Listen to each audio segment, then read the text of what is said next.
The boy and the हेरन एक ऐसी movie है जो कि बहुत सारे लोगों को समझ में आएगी ही नहीं, क्योंकि उसकी जो दूसरी वर्ल्ड वाली कॉन्सेप्ट है वो अच्छे से क्लियर नहीं की गई है एंड बहुत ज्यादा कंफ्यूजिंग है वो। But this movie is a perfect masterpiece. तो इस वीडियो को पूरे एंड तक देखना, क्योंकि मैंने उस वर्ल्ड के बारे में अच्छे से एक्सप्लेन किया है।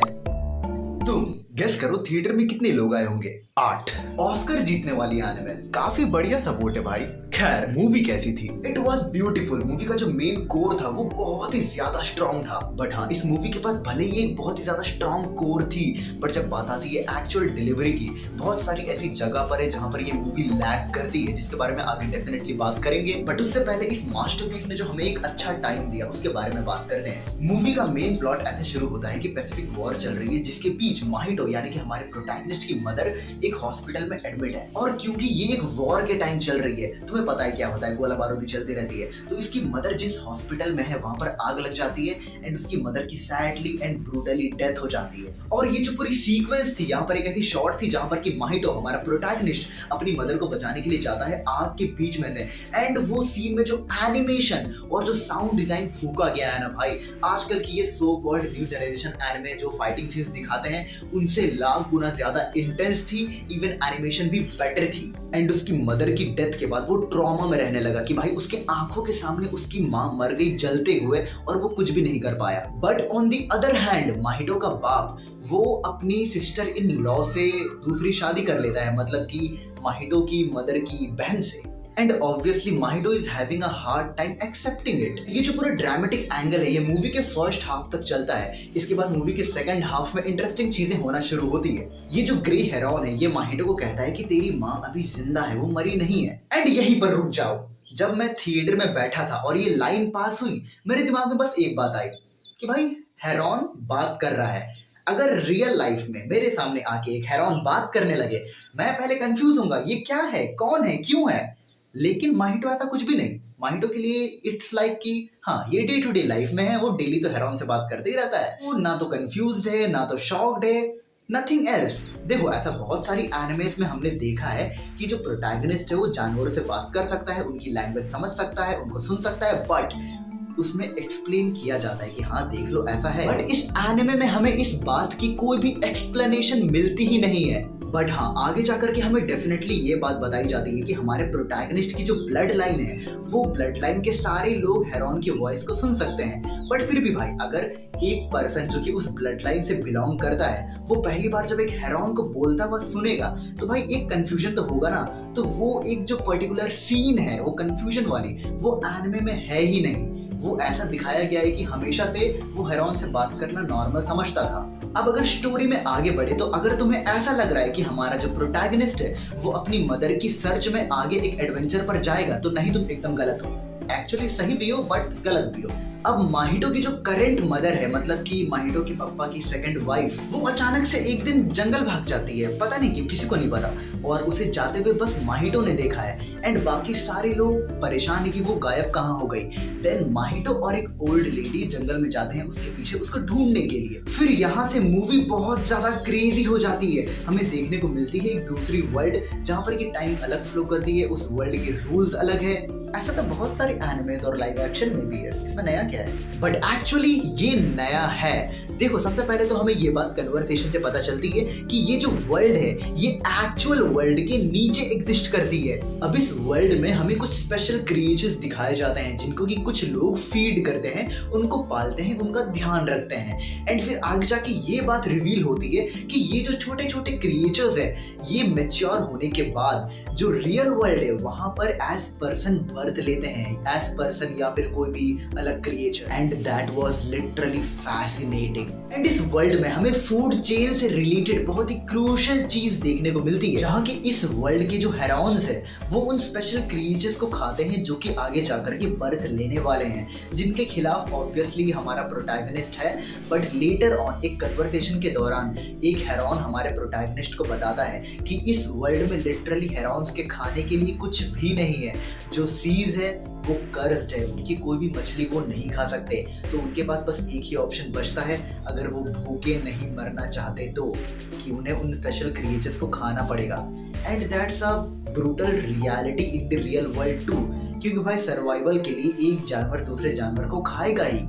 अब इस मूवी की सबसे ज्यादा अच्छी बात, इस मूवी में जो हमें दूसरी वर्ल्ड दिखाई गई है उसकी जो वर्ल्ड बिल्डिंग है वो बहुत ज्यादा ब्यूटीफुल एंड यूनिक है। एंड ये जितनी भी ब्यूटीफुल एंड यूनिक चीजें हैं, जब बात आती है इनको एक्सप्लेन करने की, that is where this movie actually disappoints. सबसे पहले अगर हम लोग बात करें इस वर्ल्ड के फॉर्मेशन की, तो हमें जो रीजन बताई गई है वो ठीक ठाक ही है, बट उतनी कुछ खास नहीं है कि तुम्हें एक सेटिस्फैक्शन वाली फीलिंग दे दे कि हाँ you have witness something great. ऐसी सेम डायमेंशन वाली जो चीज है वो हमें एक और एनिमे में रिसेंटली देखने को मिली थी, माप्पा स्टूडियो की तरफ से मोबोरोशी। उसको देखना भाई, उसमें जो एक्सप्लेन किया है वो एक्चुअली सेटिस्फाई करती है तुमको। और ये जो हमें दूसरी वर्ल्ड दिखाई गई है इसके खुद के रूल्स खुद में क्लियर है ही नहीं, क्योंकि हमें ये बात बताई जाती है कि उस वर्ल्ड में टाइम स्टिल चलती है, जो भी अंदर जाता है उनकी एजिंग नहीं होती, which is totally okay. But इस बात को छोड़ करके और कोई भी स्पेसिफिक डिटेल हमें नहीं बताई जाती कि अगर कोई बाहर से उस वर्ल्ड में एंटर करता है तो उसके बॉडी में एक्चुअली क्या इफेक्ट्स पड़ेंगी।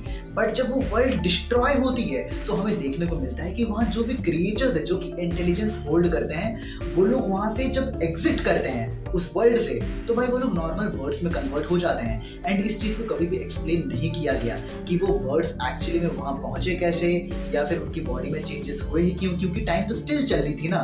तो भाई वो चीज को कभी एक्सप्लेन ये करती ही नहीं है। और बात जब ये बात रिवील होती है कि वो जो लड़की है वही मदर है हमारे प्रोटैगनिस्ट की, तो भाई मतलब कुछ खास रिएक्शन आता नहीं है उसके तरफ से। I mean, थोड़ा सा अगर एक इमोशनल सा सीन वहाँ पे क्रिएट होती, वो थोड़ा सा शॉक होता, एंड कुछ भी नहीं था वहाँ पर बस। And talking about her mother, भाई वो हॉस्पिटल में जल रही थी, वो वहाँ से उस वर्ल्ड में एक्चुअली टेलीपोर्ट कैसे हुई, और वो भी एक यंगर एज में। ये सबको ये एनिमे कभी क्लियर करती ही नहीं है। देखो मूवी के बीच में एक ऐसा सीन है जहां पर कि माहितो के फादर को वो सारी ओल्ड लेडीज एक स्टोरी सुना रही होती है, जहां पर कि वो बताती है कि जो माहितो की मदर है वो एक बार बचपन में एक फॉरेस्ट में चल गई थी एंड वो बहुत साल तक वापस नहीं आई थी, बट एक दिन वो रिटर्न करती है एंड वो वही सेम एज में थी जब वो गायब हुई थी। तो मे बी ऐसा हो सकता है कि ये जो वर्ल्ड है ये एक्चुअली में फ्रेगमेंट्स ऑफ टाइम को कैप्चर नहीं करती है, ये ह्यूमन के टाइम को या फिर किसी भी क्रिएचर के टाइम को फ्रीज कर देती है उसके लिए, एंड वो वहीं पर स्टोर्ड रहती है। तो अगर तुम लोग इस वाली थ्योरी को पुट करो तो भाई बहुत सारी चीजें एडअप तो हो रही है, बट बहुत सारी ऐसी भी चीजें हैं जो कि एडअप नहीं हो पा रही है। तो इसको बेसिस पे रखते हुए एक और थ्योरी मैं देना चाहूंगा।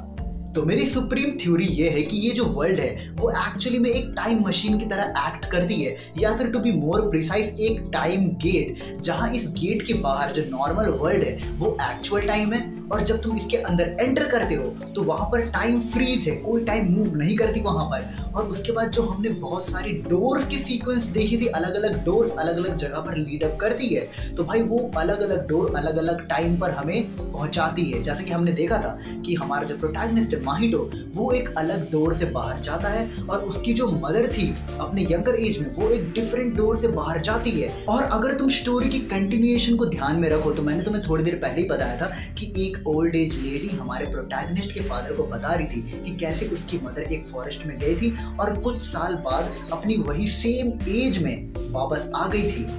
तो भाई ये वही तो टाइम है जब उसकी मदर एग्जिट करती है उस डोर से और अपने उसी टाइमलाइन में पहुंच जाती है, जब वो उसी सेम एज में अपने रियल वर्ल्ड में लौट जाती है। So yes, that's it, I solved the mystery. But हाँ, ये बात कहनी पड़ेगी कि ये बात को एक्चुअली एक्सप्लेन करनी चाहिए थी मूवी में, क्योंकि हर कोई इतना दिमाग नहीं लगाता। हर एक पर्सपेक्टिव जो है मूवी का, हर एक जो मिस्ट्री है वो ऑडियंस पे मत छोड़ दो कि हाँ भाई जा सॉल्व कर ले, बता दो एटलीस्ट यार। हर कोई इतना दिमाग नहीं लगाता मेरी तरह। सारी बातें मिलाकर इस मूवी को लेकर के मेरा फाइनल कंक्लूजन ये है कि भाई it's a perfect masterpiece, but तुम्हें दिमाग लगाना पड़ेगा। बस ये एक चीज वो मुझे थोड़ी अच्छी नहीं लगी कि इन्होंने ऑडियंस पे छोड़ दिया कि जा भाई दिमाग लगा ले, खुद से थ्योरी बना ले, क्या हो सकता है, ये एक्सप्लेन नहीं किया। एंड मेरे अकॉर्डिंग क्या ये मूवी ऑस्कर्स डिजर्व करती है? Yes, definitely. लाइक सब्सक्राइब करो। एंड मुझे एक बात बतानी थी कि मैंने इंस्टाग्राम एंड फेसबुक वगैरह सबको डिलीट कर दिया क्योंकि इट्स अ टाइम डिस्ट्रैक्शन। अभी मेरे पास बस एक ट्विटर अकाउंट है, और अगर तुम मुझसे कनेक्ट करना चाहते हो तो हमारे डिस्कॉर्ड सर्वर को ज्वाइन कर लेना। एंड एक और बात, मैं एक स्टोरी टाइम वीडियो डालने वाला हूँ, क्योंकि जब मैं बॉय एंड दी हेरन देखने गया था भाई बहुत सारे स्कैम्स हुए हैं, तो एक स्टोरी टाइम वीडियो आएगी। एंड जब the boy and the heron movie की अनाउंसमेंट हुई थी कि रिलीज होने वाली है इंडिया में, तो मैंने एक वीडियो डाली थी कि कैसे ये जो अंडररेटेड मूवीज होती है इनको ज्यादा भाव नहीं दिया जाता इंडियन मार्केट में, एंड जो main stream so called main stream JJK and Demon Slayer इन सबको ज्यादा भाव मिलती है। तो अगर तुम्हें वो वाली वीडियो देखनी है तो जस्ट चेक इट आउट।